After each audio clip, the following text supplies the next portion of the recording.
하나님의 말씀을 기준으로 삼는 삶이라는 제목으로 함께 말씀을 나누도록 하겠습니다. 여러분, 오늘의 본문은 저희들이 지난 시간 또 그 전 시간에 하나님의 백성의 정체성에 대해서 계속 다루어왔는데, 모세가 그런 이스라엘 백성들, 하나님의 백성들로 하여금 이제 가나안 땅에 들어갔을 때 벌어질 상황들을 지금 계속해서 미리 얘기해 줌으로써 너희들이 그곳에서 무엇을 행해야 하는지, 또 무엇을 하지 말아야 하는지에 대해서 명확하게 전달해 주는 내용을 다루고 있습니다. 그런데 저희들이 오늘의 본문을 읽을 때 한 가지 주의해야 할 점이 있습니다. 그것은 13절에서 15절에 나오는 그 축복의 내용들입니다. 분명히 이 말씀들은 하나님께서 최초로는 아브라함에게 약속하셨던 그 축복의 성취가 지금 이루어지고 있는 것입니다. 물론 아담에게도 말씀하신 말씀이었지만 이들에게 가장 가까운 조상으로서는 아브라함의 언약이 성취되고 있다라고 생각해 볼 수 있다는 것입니다. 그러나 저희들이 성경을 이해할 때 주의해야 할 것이 무엇이냐면, 어떤 한 가지의 교훈을 이 성경 전체의 모든 상황, 그리고 우리들 모두의 인생에 다 동일한 방식으로 똑같이 적용하는 것을 주의해야 할 필요가 있습니다. 작은 예로 저희들이 새벽 기도회 때 지속적으로 다루어왔던 욥기서의 내용을 생각해 볼 수 있을 것입니다. 여러분, 욥기서에서는 어떤 내용을 다루고 있었습니까? 과연 의인도 고난을 받을 수 있는가?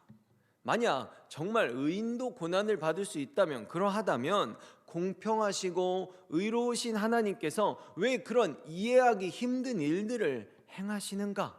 이런 질문에 대해서 지금 욥기서에서는 우리들에게 그 해답을 주고 있는 그런 말씀이었습니다. 그런데 참으로 긴 내용에 걸쳐서 여러 장에 걸쳐 끊임없이 욥을 정죄했던 그 친구들의 변함없는 논리가 무엇이었습니까?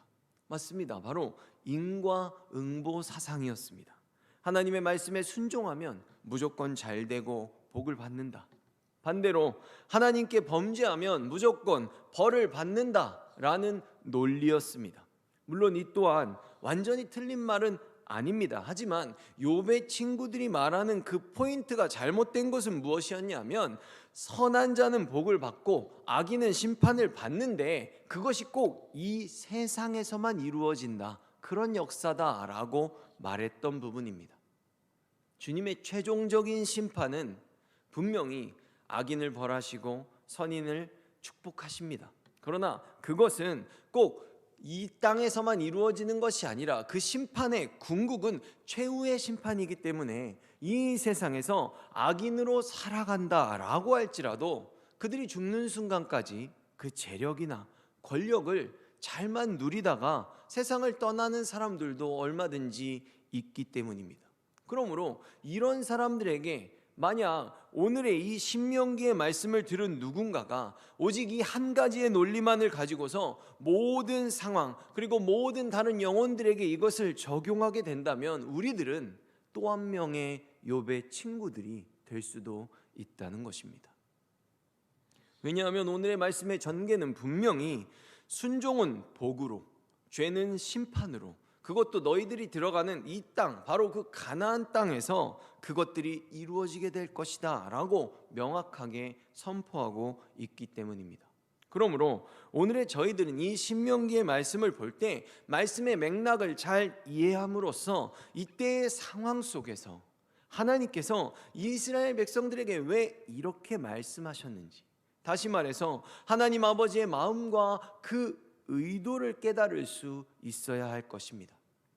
그렇다면 지금부터 이 본문의 이야기를 통해 성령께서 우리들이 깨닫고 실천하기를 바라는 것들이 무엇인지에 대해 함께 알아보도록 하겠습니다. 첫째로, 이 모든 축복의 시작은 하나님의 말씀을 듣는 것에서부터 되었다는 것입니다. 12절의 말씀을 보면 너희가 이 모든 법도를 듣고 해서 이 모든 축복의 내용들로 이어지는 오늘의 본문이 시작하고 있습니다. 저희들이 잘 알고 있듯이 듣는 것은 행함을 통해서 증명되는 것입니다. 신명기에서는 철저하게 이것을 말하고 있습니다. 그리고 여기에 나오는 듣다라는 의미는 마음에 새기다라는 의미도 함께 가지고 있습니다. 오늘의 설교의 제목과도 같이 지금 하나님의 말씀을 너희들의 마음에 새김으로써 그곳에서 살아가는 그 삶의 기준부터 딱 잡아놓고 우리 시작하자는 것입니다. 보통 머리에 남는 것은 지식의 차원으로 말하는 경우가 많고 머리로 알더라도 그대로 행하지 못할 수도 있다고 성경은 말하고 있습니다. 그러나 성경에서 말하고 있는 그 마음이라는 것은 우리들의 모든 행동과 더 나아가서 우리들의 삶 전체를 주관하는 그 기준으로 작용하고 있습니다. 그러므로 우리들의 삶의 모든 행동의 진위를 판단하시는 주님께서는 나는 너희들의 중심을 본다라고 말씀하시는 것입니다. 그래서 그렇게 주님의 말씀대로 순종하는 자녀들에게, 그리고 그들의 조상들에게 맹세하신 그 언약을 이제 지키실 것인데, 그 과정은 인애, 즉 여호와의 사랑을 보여주기 위해서 그 과정을 허락하시는 것이다 라고 말하고 있다는 것입니다. 그러므로 하나님께서는 주님의 법도를, 하나님의 말씀을 주야로 묵상하고 그것을 따라 살아가는 자녀들을 축복해 주셨는데, 그 모든 것이 과연 하나님이 저희들을 얼마나 많이, 얼마만큼이나 사랑하시는지를 보여주기 위해서 그 역사들을 행하셨다는 것입니다. 작은 예를 들어보면, 만약 여러분이 누군가를 너무나 사랑합니다. 그래서 그 사람의 삶을 잘 보고 그 사람의 흥미와 취미, 무엇을 좋아하는지, 무엇이 필요한지 잘 관찰한 다음에 그 시기에 맞춰서 딱딱 그 선물을 주어서 그 모든 과정들을 다 부족할 것 없이 그들의 필요를 채워줬습니다. 그러면 이 모든 선물들로 상대의 필요를 채우는 이유가 여러분들 선물에 있습니까? 사랑에 있습니까? 그것은 당연히 내가 그 사람을 사랑하기 때문에 그 선물들을 채워준 것입니다. 왜냐하면 그가 힘들게 살기를 원치 않고 그가 언제나 나를 사랑하고 내가 또 사랑하는 그 사람과의 그 온전한 관계가 흐트러지지 않고 지속적으로 유지되기를 원했기 때문입니다. 그런데 이 이야기에서 우리들이 다른 면을 보는 사람들도 분명히 존재한다는 것입니다. 그것이 무엇이냐 하면, 성경은 지금 분명히 하나님께서 그분의 백성들을 향해서 최고의 사랑을 보여주시기 위해서 이 선물들, 이 축복들을 허락하신 것인데, 어떤 사람들은 이 축복들, 이 선물들을 받고 싶어서 내가 하나님을 사랑하는 그 행위 자체를 어떤 일종의 수단으로 바라보는 사람들이 생겨나기 때문입니다. 하나님을 사랑하는 것이 목적이고 그것들을, 축복과 어떤 행위들, 사랑의 행위들은 그 과정 속에서 그 일어나는 것들인데, 이 선물과 축복을 받고 싶어서 이 사랑의 행위들을 수단으로 사용하는, 이 수단과 목적이 뒤바뀌어 버린 가짜 사랑을 하는 그런 신앙생활을, 이 동일한 말씀을 보고서도 그 깨달음을 가져가는 사람들이 존재한다는 것입니다. 이것은 사실 엄밀히 말해서 그 상대를 사랑하는 것이 아닙니다. 그 상대가 가지고 있는 재물, 그리고 건강을 나에게 줄 수 있는 그 능력, 하나님만이 할 수 있는, 나의 자손을 축복할 수 있는 그 능력을 통해서 내가 가장 사랑하는, 이 세상에서 제일 아끼는 나 자신을 부욕해 하려는 그런 시도인 것입니다. 여러분, 성경은 이것을 바로 우상 숭배라고 말하고 있습니다. 여러분, 사람들이 왜 부적을 삽니까? 왜 우상에게 가서 빕니까? 불행을 피하고 건강을 지키고 더 많은 재물을 가지고 싶고 내 자녀가 시험도 잘 보고 취업도 잘 돼서 이 세상에서 성공한 삶을 살기 원해서 그러는 것 아닙니까? 그러므로 하나님을 사랑하기 위해서가 아니라 내가 원하는 무언가를 받고 싶어서 하나님을 섬기는 것은, 하나님을, 나에게 무언가를 줄 수 있는 그래서 그 우상이 나에게 원하는 요구들을 내가 그것을 받기 위해 들어주는 그 우상의 자리에 하나님을 두는 것입니다. 내 욕심들을 채우고 싶어 그 모든 것들을 행하는 거짓 사랑이고, 이것이 현대판 우상 숭배인 것입니다. 하지만 지금 저희들이 이 설교를 들을 때 제가 잘못 말하고 있다고 생각하면 안 되는 것이, 지금의 저는 절대로 이 신명기서에 나오는 하나님의 말씀을 듣고 지키며 살아가는 자녀들에게 하나님께서 지금은 이런 동일한 은혜를 허락하시지 않는다라고 말하는 것이 절대로 아니라는 것입니다. 우리들은 아플 때 주님께 기도해야 됩니다. 우리들은 필요한 것들이 있을 때 주님께 간구해야 됩니다. 그러나 제가 지금 말하는 것은 무엇이냐 하면, 하나님은 우리들의 삶을 이끌어 가시고 하나님의 궁극적인 목적은 나의 고난을 해결하고 나의 이 세상에서의 가난을 해결하고 나의 이 세상에서의 자존심이 상하는 것을 막아주시는 것이 아니라, 행여나 그런 일들이 일어난다고 할지라도 기필코 우리들의 영혼을 구원하기 원하시기 때문에 언제나 동일한 방식으로 역사하시지는 않는다라는 것을 우리들이 이 말씀을 보고 알아야 한다는 것입니다. 그리고 두 번째가 더욱더 중요한데, 하나님의 사랑은 다름 아닌 지금의 저희들에게는 예수 그리스도를 통해서 가장 밝히 드러나는 것입니다. 요한일서 4장 10절의 말씀을 보면, 사랑은 여기 있으니 우리가 하나님을 사랑한 것이 아니요 하나님이 우리를 사랑하사 우리 죄를 속하기 위하여 화목제물로 그 아들을 보내셨습니다. 아멘. 여러분, 하나님께서 이스라엘 백성들을 가나안에 입성시키실 때 이들은 예수님이 오시기 전의 시대를 살았던 사람들입니다. 구약의 백성들이었죠. 그러나 그들에게도 크신 사랑을 베푸신 이유, 그들을 유월절 어린 양으로 그들의 생명을 살리시고 구원하신 이유, 그들 가운데 거하시기 위해 그들의 죄를 지울 수 있는, 어떻게 하나님이 그들의 죄를 지우고 구원하실 것인지를 알려주는 완전한 계획을 드러내는 그 성막, 그 성전을 허락하셨던 이유는 결국 그들의 영혼을 구원하기 위함이었습니다.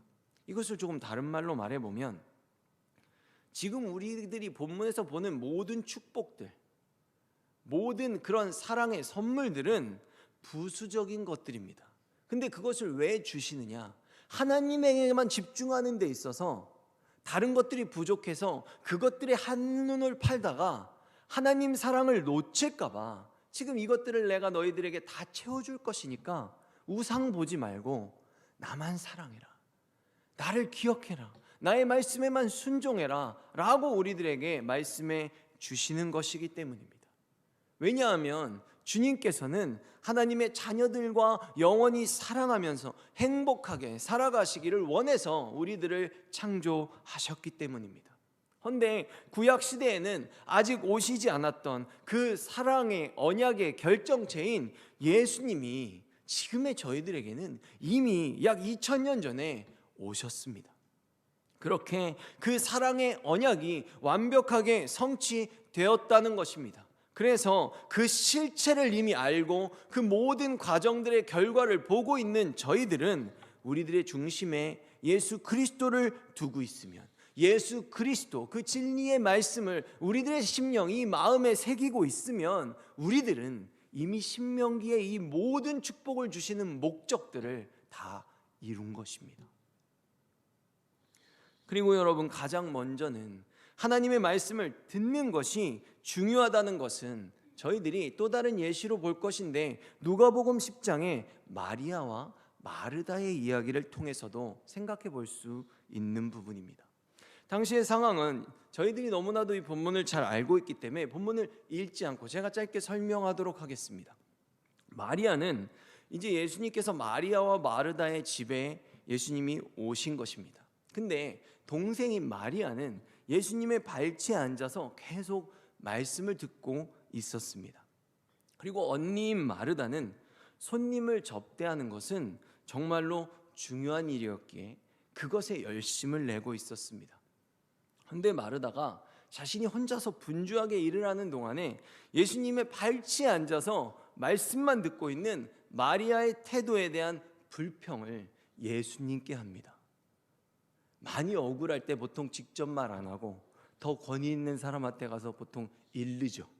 얘 좀 혼내주세요. 왜 내가 말하면 별로 충격이 크지 않을까 봐 그런 것은 아닌가라는 생각을 해봅니다. 하지만 그런 마르다를 향해서 예수님의 하신 그 대답은 일반적인 우리들의 생각을 가지고서는 왜 이런 말씀을 하셨을까라는 좀 더 깊은 생각을 해보게 만드는 그런 대답이 아닐 수 없습니다.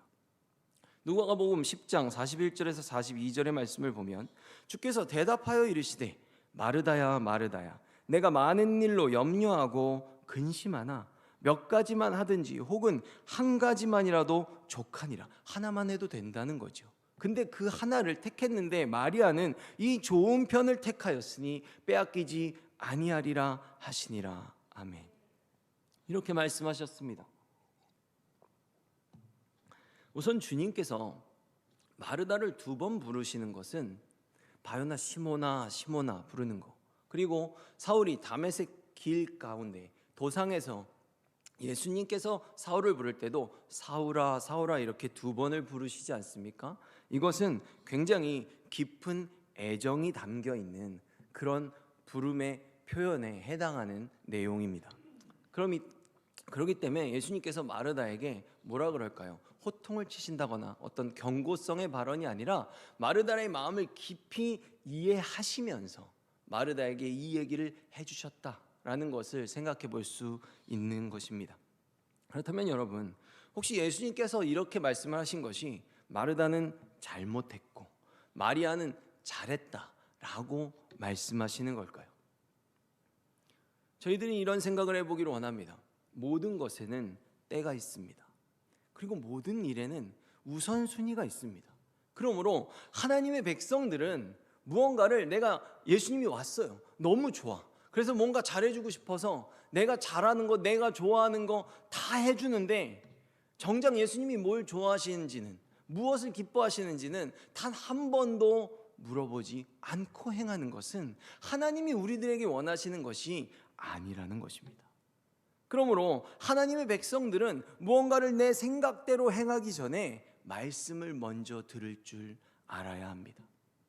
마르다와 같이 손님을 대접하기 위해서 음식을 준비하는 일 매우 가치 있고 중요한 일입니다. 저희들도 해야 합니다. 하지만 지금의 예수님께서는 이제 곧 십자가를 지기 위해서 예루살렘으로 나아가시는 그런 상황 가운데 계십니다. 그러니 지금은 마리아가 택한 하나님의 마음을 아는 데 집중하는 것이 더 좋은 쪽이다라고 말씀하신 것입니다.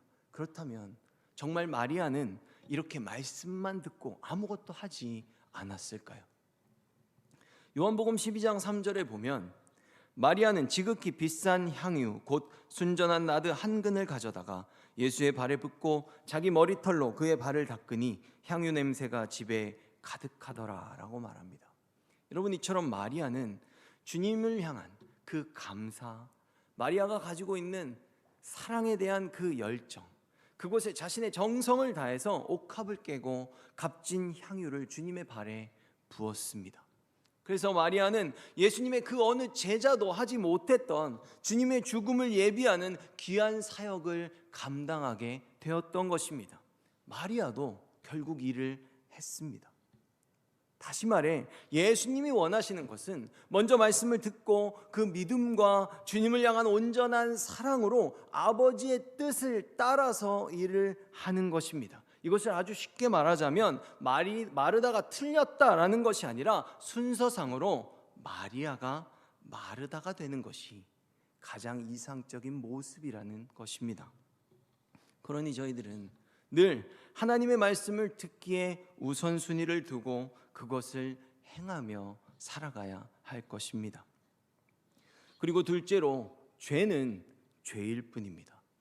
여러분, 오늘의 본문 말씀 16절을 다시 한번 읽어보면 내 하나님 여호와께서 내게 넘겨주신 모든 민족을 내 눈이 긍휼히 여기지 말고 진멸하며 그들의 신을 섬기지 말라. 그것이 내게 올무가 되리라 라고 기록하고 있습니다. 여러분, 저희들이 지난 시간에 살펴보았듯이 가나안 정복 전쟁은 그들의 죄가 차서 이미 500년 전에 아브라함에게 말씀하셨던 그 심판의 메시지가 이루어지는 하나님의 심판적 성격의 그런 정복 전쟁이었습니다. 그러므로 이런 말씀에 순종할 때 갑자기 어느 순간 생각해보니까 얘가 좀 불쌍한데, 이렇게 생각하는 것, 그것은 말씀에 불순종하는 행위다 라고 지금 성경이 말하고 있다는 것입니다.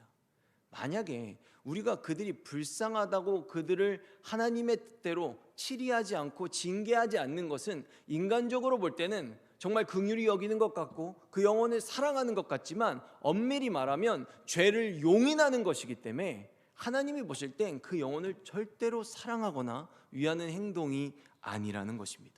여러분, 잘못을 징계하고 죄를 심판하는 것은 오히려 그들을 더욱더 사랑하는 행위입니다.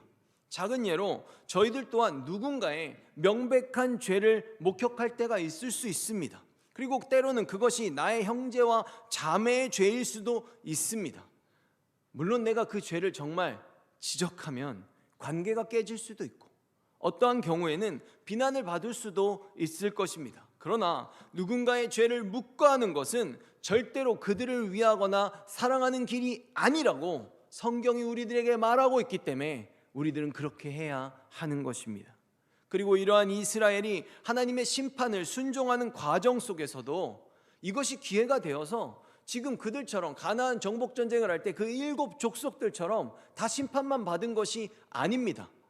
이스라엘 백성들이 애굽에서 나올 때부터 그들을 광야에서 막았던 모든 민족들이 전쟁에서 전패했던 그 모습을 보면서 이스라엘 백성들에게 먼저 항복을 했던, 그래서 그들의 민족이 되고 예수 그리스도의 조상이 되었던 기생 라합도 있었고, 성전을 섬기는 일꾼들이 되었던 기브온 족속들도 있었습니다. 무슨 말이냐 하면 그들에게 우리들이 징계하고 그들에게 하나님의 심판을 전하는 것은 오히려 그들에게 하나님의 백성이 될 수 있는 기회가 될 수 있다는 것입니다.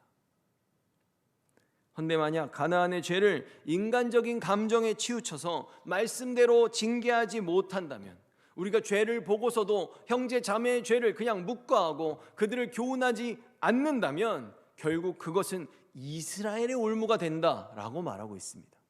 이스라엘이 불쌍해서 그들을 긍휼히 여겨서 봐주고 굉장히 감정적으로 따뜻하게 베푼 것 같지만 결국 그 행위가, 그 죄를 묵과한 것이 물론 그들을 심판하면 물론이요, 나에게 올무가 될 수 있다고 지금 성경이 말하고 있는 것입니다. 무슨 말입니까? 그들의 죄를 불쌍하다는 이유로 용인했다가 내가 그들과 동일한 죄를 범하게 되는 결과가 우리들에게 찾아온다는 것입니다. 여러분, 죄에는 영향력이 있습니다. 죄는 타협하고 그 죄와 합류하는 것을 즐겨합니다.